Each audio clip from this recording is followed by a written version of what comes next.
두 달 동안 신앙의 기초, 믿음의 중심에 관한 말씀을 전하도록 하겠습니다. 빠지지 말고 꼭 예배에 참여하셔서 우리 신앙의 중심과 믿음의 기초를 분명히 깨닫는 우리 가요계 모든 성도 꼭 될 수 있기를 주님의 이름으로 간절히 축복합니다.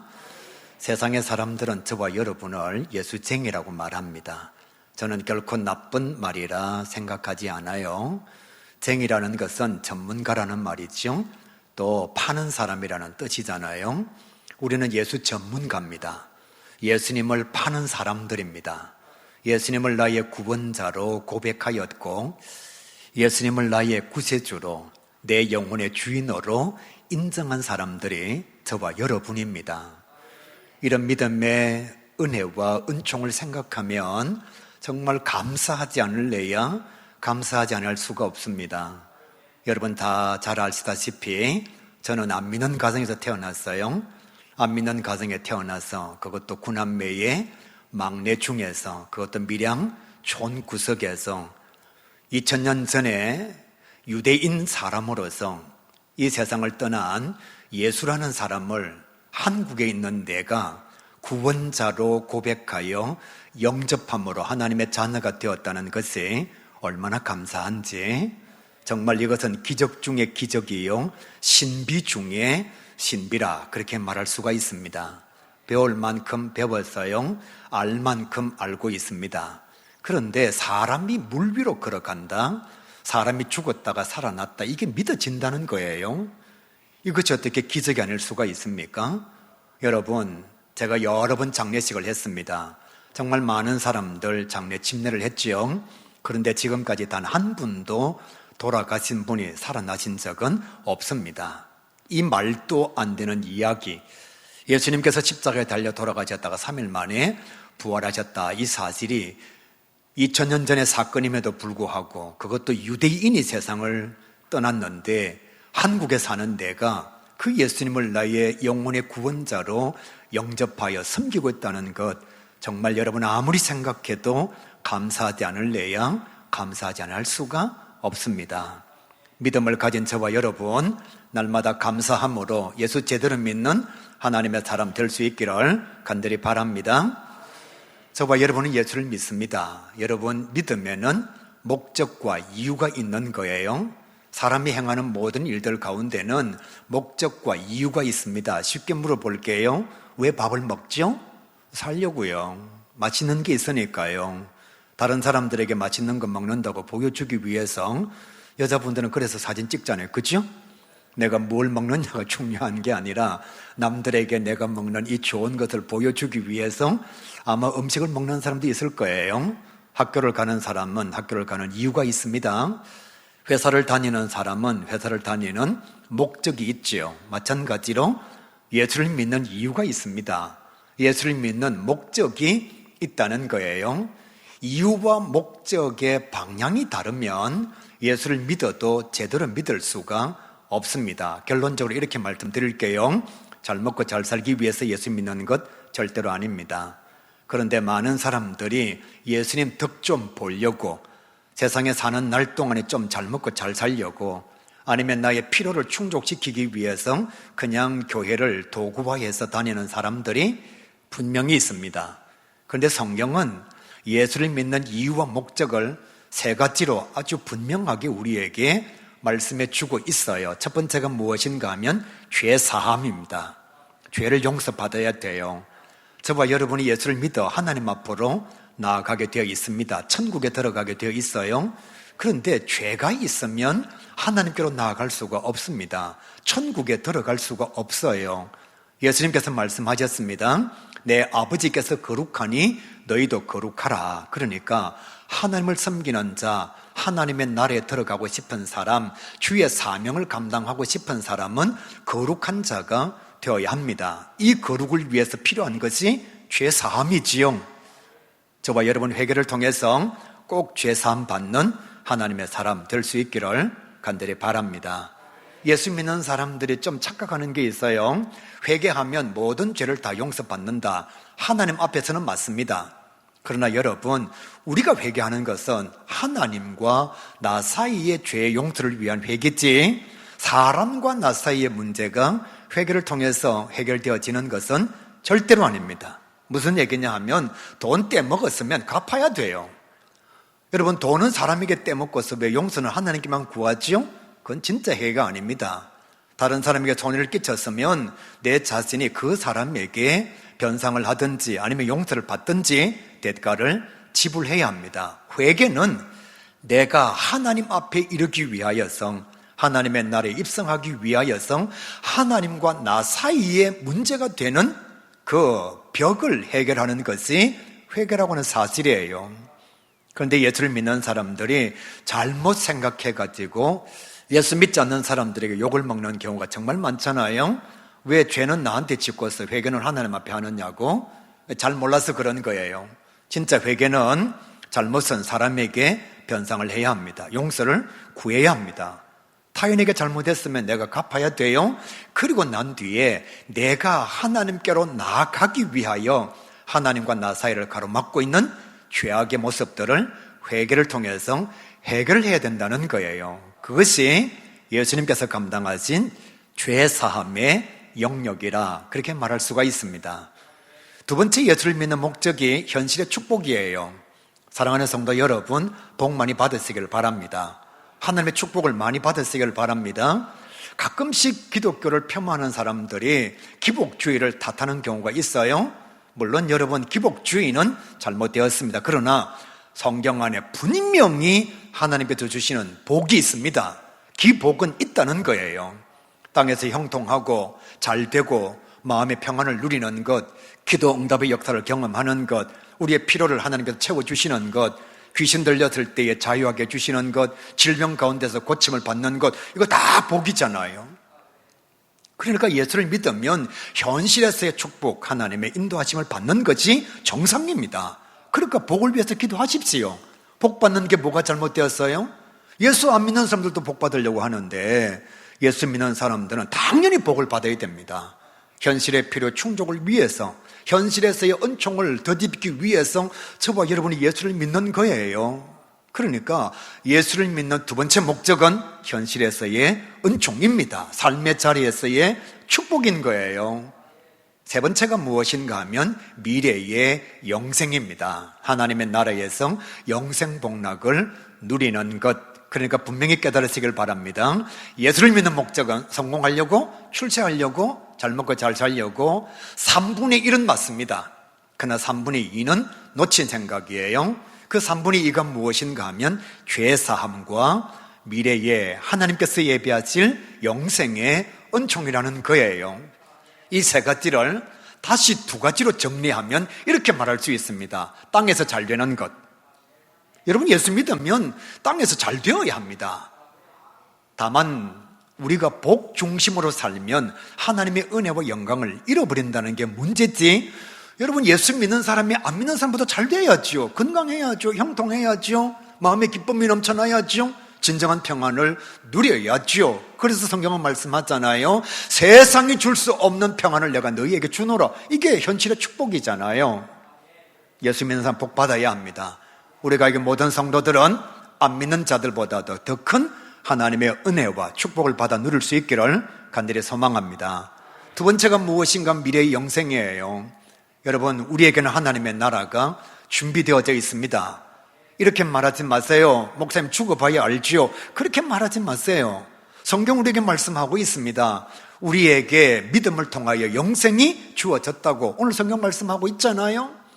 사망에서 생명으로 옮겨졌다고, 심판에 이르지 아니한다고. 이것은 과거 완료예요. 믿는 자에게 영생이 주어졌습니다. 죽어봐야 알지. 이거 틀린 말이에요. 내 속에 진정한 믿음이 있으면 하나님의 나라 영생의 세계는 이미 준비가 되어져 있는 것입니다. 만약에 현실의 축복이 없거나 내 세에 영생이 없으면 종교적 가치를 상실한 것입니다. 정상적인 종교라면 두 가지를 다 가지고 있어야 합니다. 무슨 말씀이냐 하면 정상적인 신앙의 자리에는 현실의 축복이 있는 거예요. 그래서 여러분 믿음을 가지는 겁니다. 두 번째가 하나님의 나라, 미래 사후 세계의 온전한 영생을 누리게 되는 것, 이것이 진정한 종교가 주는 의미와 가치라 그렇게 말할 수가 있습니다. 예수님 안에 이 두 가지가 있습니다. 제가 지금 이것을 전하려고 여기까지 달려온 것입니다. 예수님께서 우리에게 뭐라고 말씀하셨느냐? 하나님께서 우리의 목자가 되어주신다 그렇게 말씀하고 있습니다. 하나님께서 우리의 목자가 되어주심으로 말미암아 우리에게 부족함이 없을 것이라 그렇게 말씀하고 있어요. 너희 중에 누구든지 지혜가 부족하거든 후히 주시고 꾸짖지 아니하시는 하나님께 구하라. 그리하면 하나님께서 더하여 주시리라. 필요를 충족시켜 주신다는 거예요. 현실의 은총이 있다는 거예요. 주님께서 말씀하셨습니다. 구하라 주시겠다고 말씀하셨어요. 두 번째가 무엇인가 하면 믿는 자에게는 영생이 주어졌다 그렇게 말씀하고 있는 거죠. 주님께서 우리를 위하여 천국의 처소를 준비하러 가신다 말씀하셨습니다. 완성이 되면 내가 있는 곳에 너희들을 데려가기 위해서 내가 다시 세상에 올 것이라. 그러니까 우리는 하나님의 나라가 준비되어져 있는 사후세계가 이미 완성이 되어진 주의 자녀라는 것입니다. 사랑하는 가교회 성도 여러분, 예수를 믿는 목적을 분명히 하시길 바랍니다. 현실에서의 은총 맞습니다. 이것으로 끝나면 되지 않아요. 죄사함과 미래의 영생이라고 하는 목적과 이유를 분명히 깨달아서 그 길을 향해서 다름질하는 우리 가교회 모든 성도가 다 될 수 있기를 주님의 이름으로 간절히 축복합니다. 오늘 성경 말씀 기억합시다. 사망에서 생명으로 옮겨졌습니다. 믿는 자에게는 영생이 주어졌습니다. 우리에게는 심판이 영생의 은총으로 주어질 것입니다. 이것이 하나님의 약속입니다. 믿지 않는 자들보다 우리에게 더 큰 소망과 희망이 있는 하나님의 말씀이지요. 그러면 두 번째로 저와 여러분이 어떻게 해서 예수를 믿을 수 있게 되었을까요? 온전하게 알아야 바른 고백을 할 수가 있습니다. 첫 번째가 예정입니다. 하나님께서 믿을 자를 미리 선택해 놓으셨다는 거지요. 내 자신의 의사와는 관계없이, 나의 사상과 이념과 이점과는 관계없이 하나님께서 창세 전에 나를 하나님의 자녀로 예수 믿도록 선택을 해 두셨다는 것입니다. 그래서 성경은 이렇게 말씀하죠. 믿음은 전적으로 하나님의 선물이라. 너에게서 난 것이 아니라 하나님의 은혜라고 그렇게 말씀하고 있어요.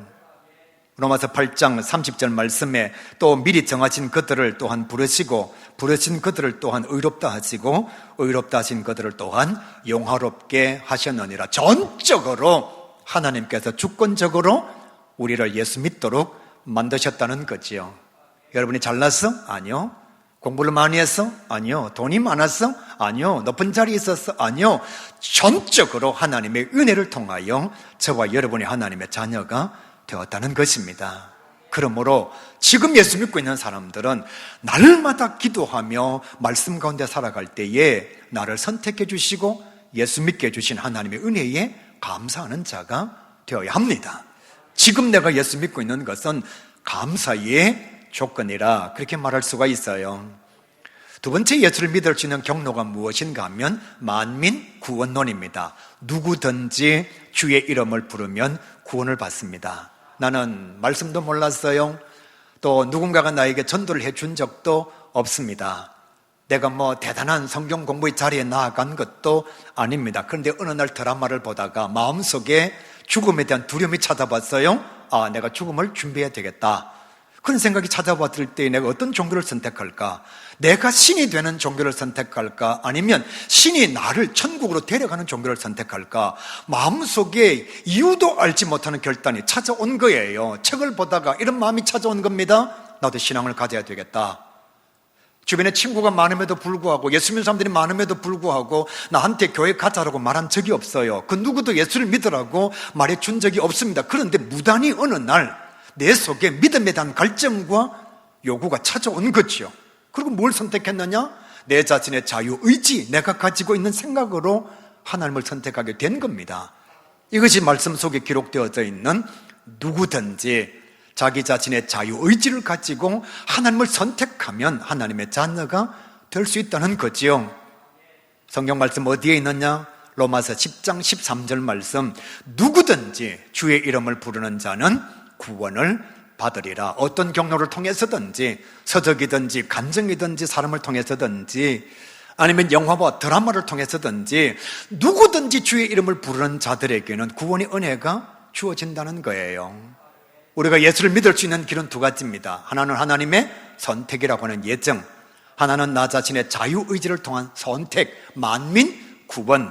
성경은 이 두 가지를 다 말씀하고 있습니다. 하나님의 주권적 은혜로 저와 여러분이 예수를 믿게 되었다는 것도 성경은 말씀하고 있습니다. 누구든지 주의 이름을 부르는 자들에게는 하나님께서 예비해 놓으신 구원의 은총을 주시겠다고 약속하고 있습니다. 이 두 가지를 사도행전 16장 31절에서는 이렇게 결론을 내립니다. 주 예수를 믿어라. 그리하면 너와 내 집이 구원을 받으리라. 할렐루야. 주 예수를 믿어라. 그리하면 너와 내 집이 구원을 받으리라. 예정을 통해서 주 예수를 믿든 아니면 자유의지를 통해서 선택적으로 예수님을 구원자로 믿게 되었든 아니면 그 누구도 가르쳐주지 않았지만 내 자신의 양심을 통해서 예수님을 구원자로 영접하게 되었든 그것이 중요한 것이 아니라 지금 네가 예수를 믿느냐 안 믿느냐가 구원의 조건이라 그렇게 말씀하고 있습니다. 하나님의 은혜로 예정을 통해서 예수를 믿게 된 것도 축복이요, 자유의지의 선택을 통해서 너 자신이 예수 그리스도를 영접하게 된 것도 하나님의 은혜요, 양심의 선택을 통해서 예수님을 주 예수 그리스도 나의 영혼의 주인이 있습니다, 내 자신의 구원자가 됐습니다, 내 인생 문제의 해결자가 되어주십니다 라는 믿음의 고백이 있으면 그것 자체가 지금의 은혜요, 지금의 축복이라는 거예요. 그러니까 성경은 경로보다 더 중요한 게 뭐냐? 지금 현재의 믿음의 상태를 말씀하고 있는 거예요. 하나님의 예정하심 가운데 있으면서도 지금 믿지 않는 자들이 있고 자유의지의 선택을 통해서 충분히 하나님을 선택할 수 있음에도 불구하고 하나님께로 나오지 않는 자들이 있는데 예수쟁이가 된 저와 여러분은 지금 이 자리에서 예수를 믿고 있다는 것, 예수님이 나의 구원자라고 고백하는 것, 예수님께서 내 삶의 해결자요, 해방자요, 자유자라고 하는 사실이 믿어진다는 것, 이게 하나님의 축복이요, 은혜라는 것입니다. 그러므로 날마다 주님 앞에 예배드리며 찬양할 때에 진정한 믿음의 고백을 가지고 온전한 신앙생활을 감당하는 감사의 사람, 은혜의 사람, 저와 여러분이 될 수 있기를 우리 주님의 이름으로 간절히 축복합니다. 목사님, 지금까지 믿음에 관해서 말씀하셨는데 그럼 도대체 믿는다는 게 무엇입니까? 목사님, 무엇을 믿는다고 말하는 것입니까? 그것은 세 가지 의미가 있어요. 지, 정, 의가 있습니다. 하나가 무엇인가 하면 성경을 아는 거예요. 여러분, 성경 공부를 해야 될 이유가 여기에 있습니다. 예수는 덮어놓고 믿는 것이 아닙니다. 그건 미신이에요. 무조건 믿는 것은 맹신입니다. 우리의 신앙은 하나님의 말씀 가운데 깨달음을 통해서 온전한 신앙을 가져야 합니다. 이것을 지식이라고 얘기하는 거예요. 이것을 용어를 선택해서 말씀드리면 지식적 동의라고 말할 수가 있습니다. 내가 아는 지식에 내 마음에 동의가 되는 것. 두 번째가 무엇인가 하면 정서적 고백입니다. 감성의 흐름이라 그렇게 말할 수가 있어요. 여러분, 연애를 하고 결혼을 하려면 프로포즈를 해야 됩니다. 그 프로포즈가 무엇인가 하면 감성의 흐름이지요, 정서적 고백이라 그렇게 말할 수가 있어요. 우리가 세례를 받을 때에 믿습니다라고 고백을 합니다. 정말 예수님께서 구원자이신 것을 믿습니까? 예, 믿습니다. 그게 정서적 고백인 거예요. 감성의 흐름이라. 여러분, 이것이 반드시 있어야 됩니다. 세 번째가 무엇인가 하면 실천적 의지입니다. 지정의라고 말하는 거지요. 행하고자 하는 행동에 대한 결단, 그렇게 말할 수가 있습니다. 이렇게 설명을 해드릴게요. 우리가 식당에 가면 그냥 밥을 먹습니다. 뭐 의심도 하지 않고 밥 먹습니다. 혹시 여러분 식당에 들어가서 주인에게 이렇게 묻는 사람 있나요? 혹시 이 음식에 독 들어가 있습니까? 이렇게 묻는 사람 있어요? 아무도 없습니다. 이 음식 먹으면 죽습니까? 삽니까? 라고 묻는 사람도 아무도 없어요. 그런데 여러분이 그 주인을 아느냐? 그것도 몰라요. 그런데 들어가자마자 설렁탕 한 그릇이요, 주문한단 말이에요. 여러분, 그것이 어디에서 시작이 되느냐 하면 이미 우리 속에 지식적 동의가 있습니다. 한국의 식당의 주인들은 음식에 독을 넣지 않는다는 지식을 우리가 가지고 있어요. 그리고 뉴스를 통해서 봤습니다. 부산에 있는 식당들은 다 깨끗하고 건전하다. 그러니까 이미 내 속에 그 사람이 누구인지는 몰라도 지식적 동의가 내 안에 자리 잡고 있는 거죠. 두 번째가 누군가에게 소개를 받았습니다. 그 집이 맛집이다. 정서적 동의가 혹은 정서적 고백이 그 안에 있어요. 아, 이 집에 가면 진짜 음식이 맛이 있다. 친구에게 얘기를 들었습니다.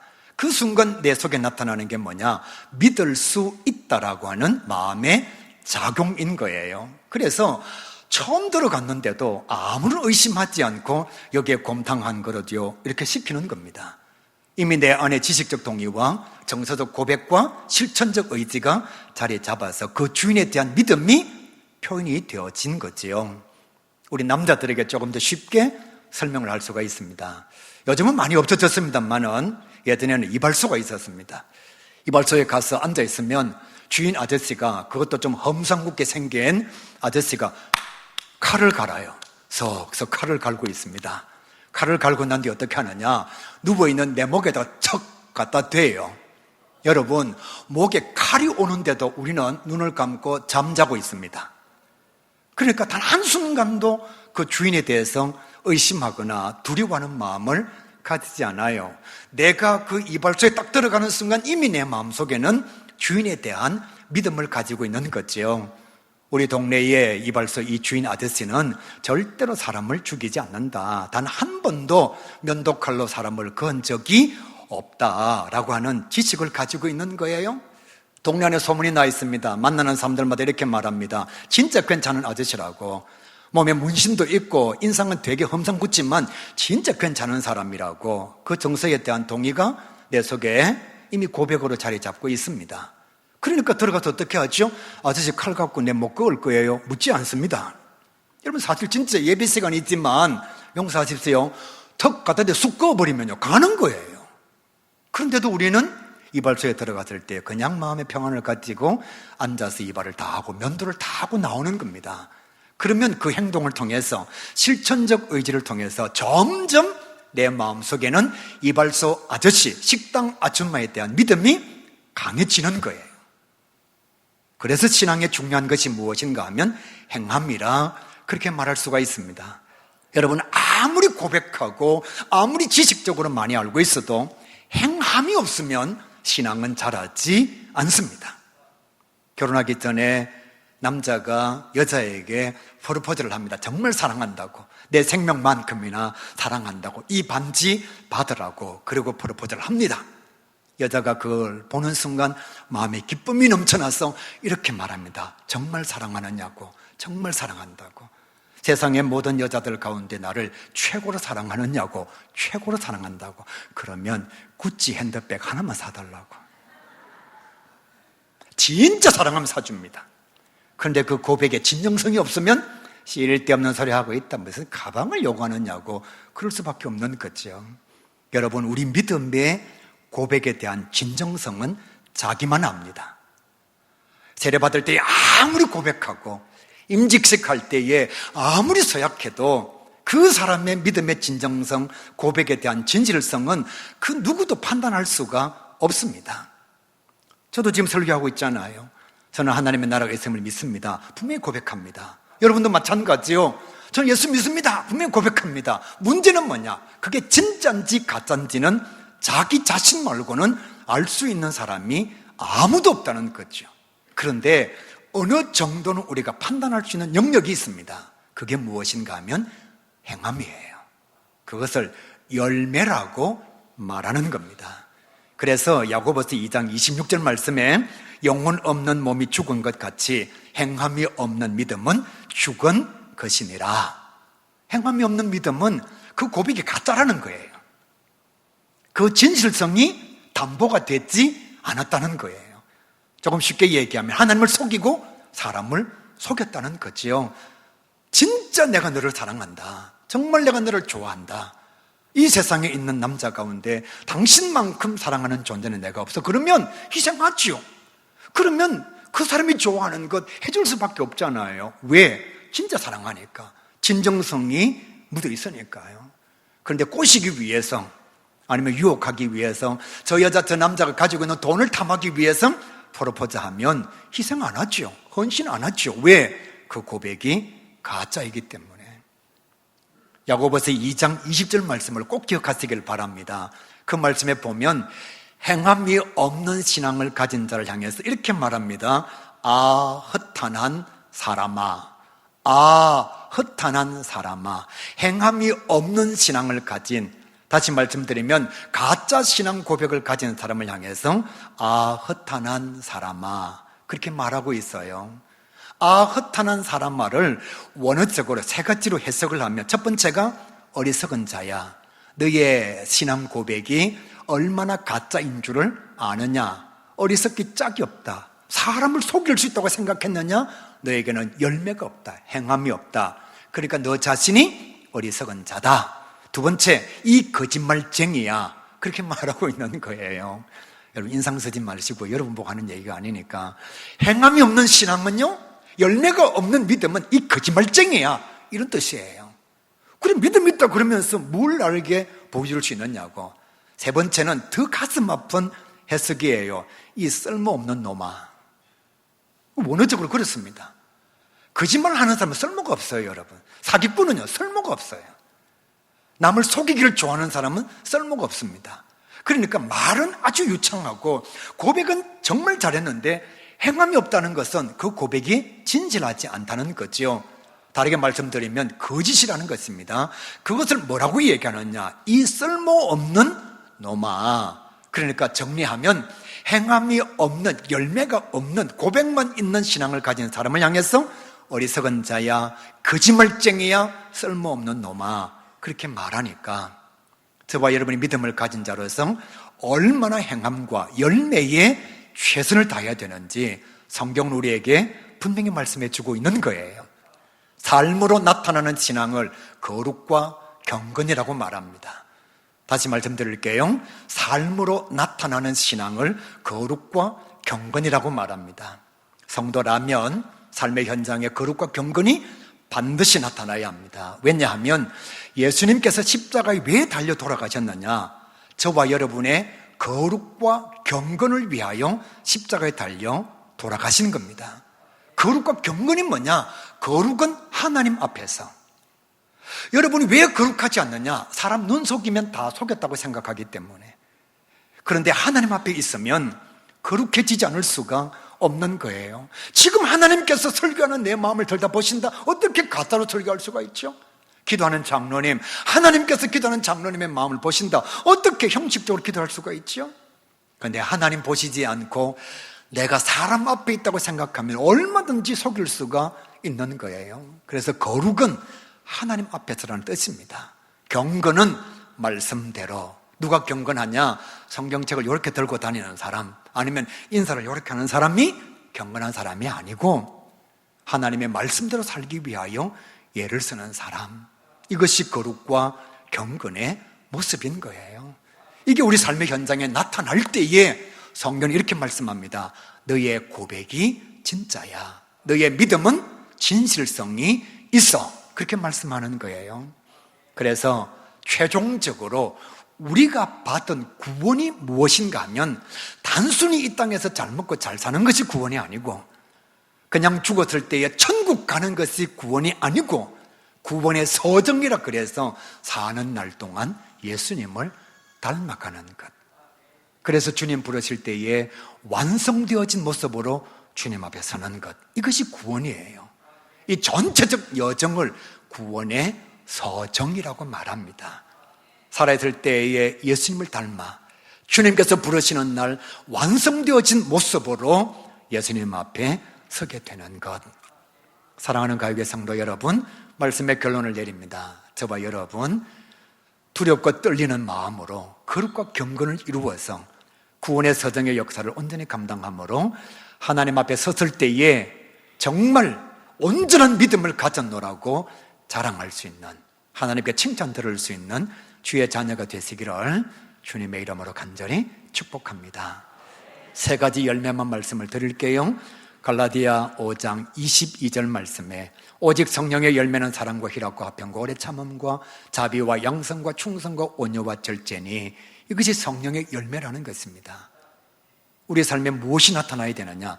이 열매가 행동으로 나타나야 된다는 거예요. 베드로후서 1장 5절에서 7절, 그러므로 너희가 더욱 힘써 너희 믿음의 덕의 지식을 지식에, 절제를 절제의 인내를 인내에, 경건의 형제 우애에 사랑을 더하라. 이것이 그리스도의 성품이니라. 예수님을 닮으면 이게 나타나야 되는 거예요. 이게 그리스도의 성품입니다. 구원이 뭐냐? 예수님의 성품을 닮아가는 거예요. 목사님요, 저는 성격은 못 고치겠습니다. 이 천성인데 어떻게 합니까? 지금 성경이 이렇게 말씀하고 있다니까요. 그리스도의 성품을 가지는 자가 되라고 말씀하고 있습니다. 마지막으로 에베소서 5장 8절에서 9절, 너희가 전에는 어둠이더니 이제는 주 안에서 빛이라. 빛의 자녀들처럼 행하라. 빛의 열매는 모든 착함과 의로움과 진실함에 있느니라. 이 세 가지 열매, 성령의 열매, 그리스도의 성품, 빛의 열매를 온전히 감당하셔서 우리 가게가 천국이 되고 여러분이 속해져 있는 삶의 공동체에 기쁨과 평안이 넘쳐나기를 주님의 이름으로 간절히 축복합니다. 우리 속담에 이런 말이 있죠. 안에서 새는 바가지 아무도 모릅니까? 안에서 새는 바가지. 목사님, 저는 교회에서는 좀 못해도 세상에서는 잘합니다. 속이지 마시길 바랍니다. 성경은 이렇게 말씀하죠. 믿음의 형제들끼리 더욱 서로 사랑하라. 여러분, 안에서 새는 바가지 바깥에서도 셉니다. 그러니까 우리의 신앙의 행동이 어디서 먼저 잘 돼야 되죠? 제가 다 얘기했는데 교회 안에서 먼저 잘해야 됩니다. 그 잘됨이 세상 속에서 드러나야 된다는 거예요.